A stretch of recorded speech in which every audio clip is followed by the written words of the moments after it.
Bom, pessoal, vamos começar agora o estudo acerca do crime de roubo, previsto lá no artigo 157 do Código Penal. O artigo 157 do Código Penal, no caput, diz: subtrair coisa móvel alheia para si ou para outra, e mediante grave ameaça ou violência à pessoa, ou depois de havê-la por qualquer meio reduzido à impossibilidade de resistência. Pena reclusão de 4 a 10 anos e multa. E o parágrafo 1º diz: na mesma pena incorre quem, logo depois de subtraída a coisa, emprega violência contra a pessoa ou grave ameaça, a fim de assegurar a impunidade do crime ou a detenção da coisa para si ou para terceiro. Bom, primeira informação, analisando aqui essa pena e analisando o artigo 28A do Código Penal, que vem agora com o pacote anticrime, não é admissível, não é possível o acordo de não persecução penal. Vocês vão estudar esse acordo direitinho lá em Direito Processual Penal, tá? Mas eu já quis dar essa informação para vocês. Não é possível esse acordo de não persecução penal. É possível algum dos benefícios da Lei 9.099/95, professora? Não. Por quê? Porque a pena máxima ultrapassa 2 anos e porque a pena mínima ultrapassa 1 ano, né? Então, não é possível suspensão condicional do processo, não é possível, como pode no furto, né? É possível no furto simples a suspensão condicional do processo. Aqui não é possível a transação penal, por exemplo, enfim, é um dos benefícios da Lei 9.099/95. Professora, e quais são os bens jurídicos tutelados aqui nesse crime, tá? Nós temos o bem jurídico tutelado patrimônio, né? Ou seja, tutela a posse, a propriedade, como nós já vimos, eventualmente também a detenção, né? Não só isso, né? Difere do furto já a partir daqui. Não apenas o patrimônio é resguardado aqui por esse tipo penal, mas também a liberdade individual, né? Porque a pessoa, no momento em que tem contra ela uma grave ameaça, ela está sofrendo um constrangimento ilegal. Então, a sua liberdade individual está sendo violada, né? Para a maioria da doutrina, que eu entendo mais correta, também está sendo resguardado aqui o bem jurídico integridade física, né? Veja que aqui existe o emprego de uma violência contra alguém, né?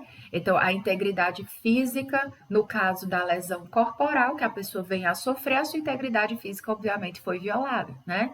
E também a vida, por que não? A vida, né? No caso do latrocínio. E você diz, professora, mas a vida não é o bem jurídico tutelado aqui porque não é um crime que está dentro dos crimes contra a pessoa. E daí que não está dentro do capítulo dos crimes contra a pessoa? Nós temos uma pena, nós temos uma modalidade qualificada caso, além do bem jurídico patrimônio, o bem jurídico vida também seja atingido, no caso do latrocínio, que é o roubo, quando da violência empregada do roubo resultar a morte da vítima, ok? Então, outra informação importante: é possível, professor, a aplicação do princípio da insignificância? Não, né? Nós não estamos aqui, como vocês acabaram de ver, diante de um crime onde se tutela apenas o patrimônio, né? Então, aqui jamais estarão preenchidos aqueles requisitos, o MARI, né? A mínima ofensividade da conduta, a ausência de periculosidade social da ação e por aí vai. Aqueles requisitos do STJ, que nós já conversamos sobre eles na aula sobre furto, né?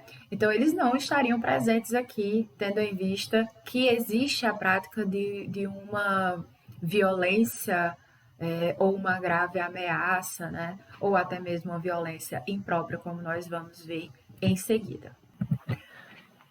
Enquanto qualquer outro meio que reduza a possibilidade de resistência da vítima, violência imprópria. Me dá um exemplo, professora. O exemplo clássico utilizado pela doutrina é o emprego de sonífero ou de drogas, né, para fazer com que a vítima, enfim, não tenha nenhuma possibilidade de resistir e aí o agente subtrai ali os bens. Então, por exemplo, A pessoa, você propositalmente droga a pessoa para que aquela pessoa adormeça, para que aquela pessoa desmaie e assim você possa subtrair-lhe os bens. É considerado um tipo de violência imprópria, tá?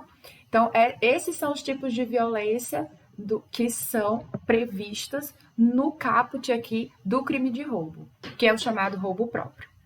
No caso do roubo impróprio, né, diferentemente do roubo próprio, que esses meios são empregados para a subtração ou durante a subtração, né, no roubo impróprio, a violência ou a grave ameaça, eles são empregados logo após a subtração. Ou seja, depois que o agente já tem a posse daquele bem, daquela coisa alheia móvel, tá? E aí no roubo impróprio do parágrafo 1º, como nós lemos, não tem a previsão de qualquer outro meio que reduza, não tem a previsão de violência imprópria, né? Tem a previsão da violência própria e da grave ameaça, né?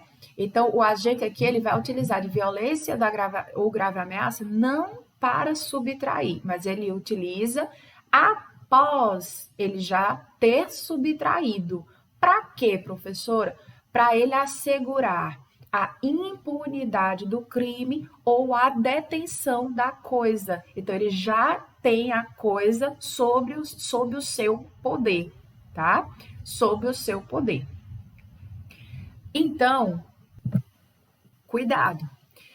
A violência no crime de roubo, como a gente viu, a violência, a grave ameaça, ela pode ocorrer antes, durante ou após a subtração, né? Então, ela pode ser empregada no início da ação, visando o apossamento da coisa, visando a subtração da coisa, e pode ser empregada depois que a subtração em si já estiver consumada, com o objetivo de quê? De assegurar a impunidade do crime, né?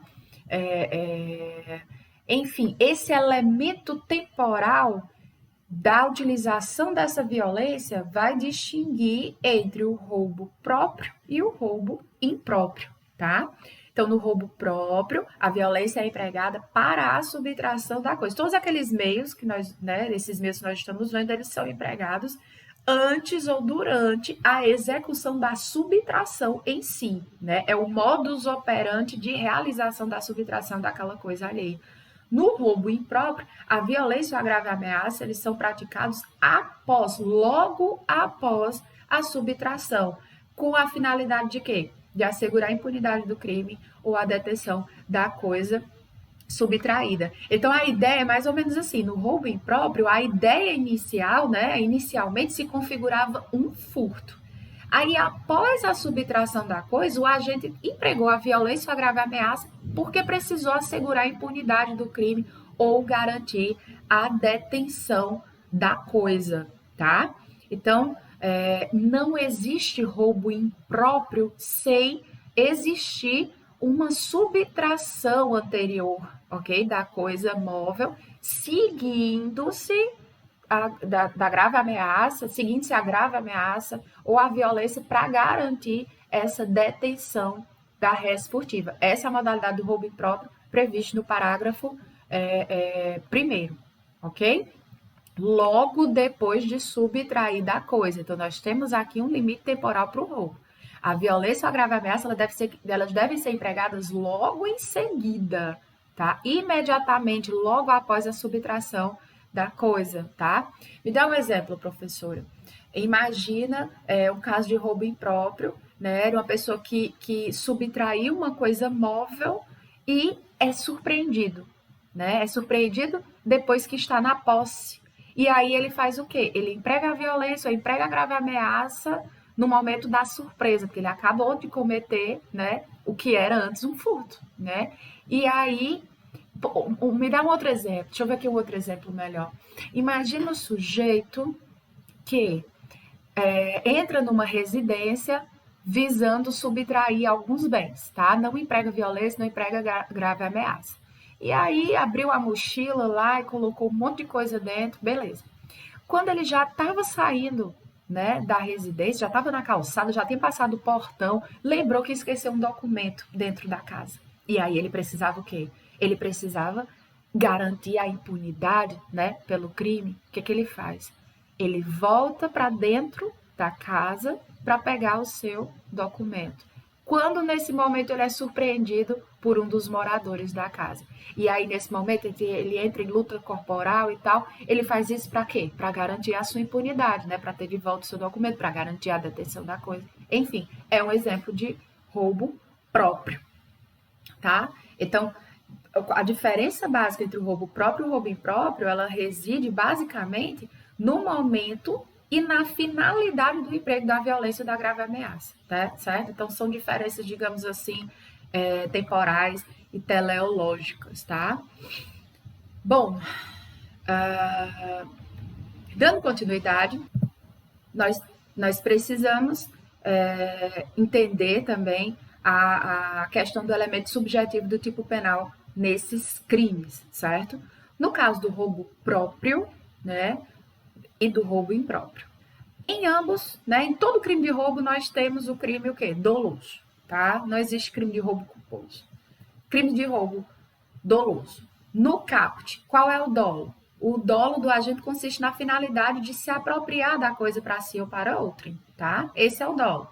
No roubo impróprio, além desse dolo do roubo próprio, ou seja, além da finalidade de se apropriar da coisa alheia, ele precisa ainda de um especial fim de agir, tá? Ele precisa ainda agir para assegurar a impunidade ou a detenção da coisa subtraída, né? Isso é óbvio, é de acordo com o que consta no parágrafo 1º, que nós já estudamos, tá? Sobre consumação e tentativa. No crime de roubo próprio, a consumação ela ocorre como nós já estudamos no crime de furto, como nós já estudamos na súmula 582 do STJ. Acontece a consumação no momento em que o agente se apossa, no momento em que há a inversão da posse do objeto, não sendo necessária a posse mansa, pacífica ou desvigiada. Já estudamos isso com a teoria presente aqui, teoria da amostra, também chamada teoria da apreensão. Tentativa, quando é que eu tenho a tentativa aqui? Quando, após o emprego da violência ou da grave ameaça, o agente não consegue o quê? Subtrair a coisa por motivos alheios à sua vontade. Já no caso do roubo impróprio, nós temos a consumação quando o agente emprega a violência ou grave ameaça, ok? Então, o agente já tinha o quê?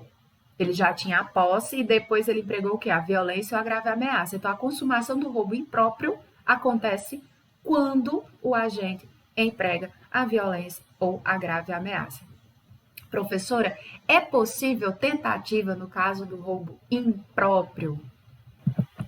Existem alguns doutrinadores que não aceitam a possibilidade de tentativa no caso do roubo impróprio, tá? Para esses doutrinadores, o que é que acontece? Se a violência foi empregada, né, a gente tem a consumação. Se a violência não foi empregada, a gente tem o crime de furto, porque já existia o quê? Uma subtração, certo? Então, tem doutrinadores que entendem dessa forma. Agora, nós temos outros doutrinadores que entendem que é possível, né, a tentativa nesse caso, nesse crime a tentativa nesse crime de roubo impróprio, se o agente, após já ter se apoderado do bem, ele tentar empregar a violência ou grave ameaça, mas não conseguir por motivos alheios à sua vontade. Difícil a gente pensar na prática, né? Como é que seria isso? E aí, para a gente pensar, para a gente passar, né? Se você estiver assistindo isso nessa sexta-feira prevista para a data dessa aula de hoje, você estiver pensando no que fazer na sua segunda-feira, feriado do dia 7 de setembro, tá aí. Trouxe daqui a pouco vai ter o segundo caso hipotético, esse aqui é o primeiro caso hipotético para você pensar e debater comigo na próxima aula síncrona, né? O indivíduo ingressa num veículo para subtrair o aparelho de som e foi surpreendido pelo dono, desistindo da subtração. Aí ele tenta escapar e entra em luta corporal com o terceiro e acaba indo embora sem o aparelho. Qual ou quais crimes ele cometeu? Essa seria a pergunta. Ele cometeu um crime de tentativa de furto e lesão corporal, ele cometeu um crime de roubo impróprio. Qual foi aqui o crime que ele cometeu? Vamos ler sobre isso e pensar a respeito. Ok? Bom, quanto ao sujeito ativo, tá? Aqui no crime de furto. Perdão, sujeito ativo no crime de roubo, né? Crime comum, tudo que nós estudamos para o crime de furto se aplica aqui, ok? Quanto ao sujeito passivo, aí, cuidado, né? Porque além de poder ser o proprietário, possuidor e eventualmente o mero detentor da coisa, o sujeito passivo também pode ser um terceiro que não sofreu a lesão ao seu patrimônio, mas sofreu a lesão à sua liberdade individual ou à sua integridade física, né? Ou até mesmo à sua vida, sua integridade corporal, integridade física, né? Por exemplo. Então, aqui existe a possibilidade da violência ser empregada não contra o proprietário ou possuidor da coisa que o agente objetiva subtrair, né? Ele pode empregar essa violência, grave ameaça contra um terceiro, né? E aí, nessa hipótese, a gente tem dois sujeitos passivos, nesse exemplo que eu estou dando. Um é o sujeito passivo em relação ao patrimônio, o outro é o sujeito passivo em relação à violência. Ambos vão ser o quê? Vítimas do crime de roubo. Ambos vão ser vítimas do crime de roubo sem que eu divida a ação criminosa. A ação criminosa continua sendo uma só, continua sendo única, né? As duas vítimas, elas estão ligadas pelo objetivo final do agente, a subtração, né, apossamento da coisa que foi subtraída, certo? Então, quanto ao objeto material, professora? Bom, quanto ao objeto material, no crime de roubo, né, o objeto material é duplo, assim como também são duplos, né, podem também ser duplos os sujeitos passivos. O objeto material, quais são os objetos materiais? São a coisa alheia móvel, e tudo que nós falamos sobre alheia no crime de furto se aplica aqui, tudo que falamos sobre móvel, coisa móvel, também se aplica aqui, tá? Tudo que nós falamos sobre o crime, lá no crime de furto se aplica aqui. Então, tem que ser uma coisa alheia móvel, tá? O objeto material. E também o objeto material, a pessoa, né? Que, como nós já vimos, não precisa ser necessariamente a mesma pessoa que sofreu a violência pessoal e a subtração da coisa móvel, né? Já que o roubo pode ser dessa forma, tá certo? Então, é um crime complexo, né? Vejam que é um crime complexo. Então, é natural que o crime de roubo possua mais de um objeto material, né? No caso aí, a pessoa humana e a coisa alheia móvel, tá? E essa pluralidade de objetos materiais nesse crime aumenta a dificuldade de se verificar a ocorrência de um crime impossível pela impropriedade do objeto, né? Por quê?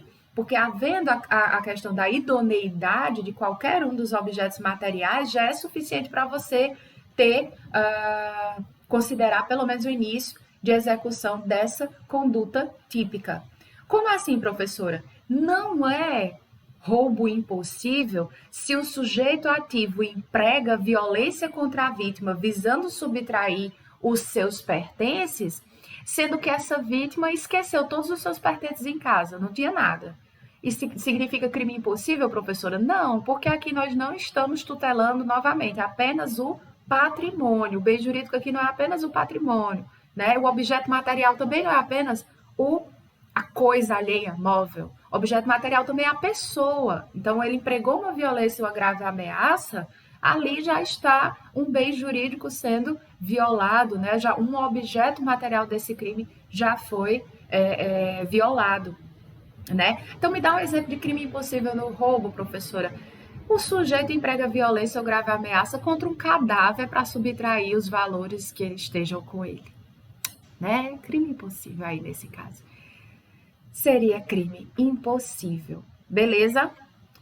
Então, eu coloquei aqui para vocês também pesquisarem o nosso segundo caso hipotético, que é sobre concurso formal no crime de roubo, para vocês pesquisarem o entendimento do STF e do STJ, tá?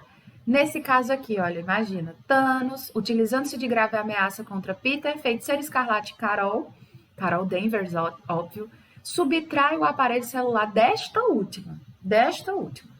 Quantos crimes de roubo Thanos praticou? Analise o entendimento da STF e da STJ. Na próxima aula síncrona, a gente conversa sobre isso, ok, pessoal? Bons estudos!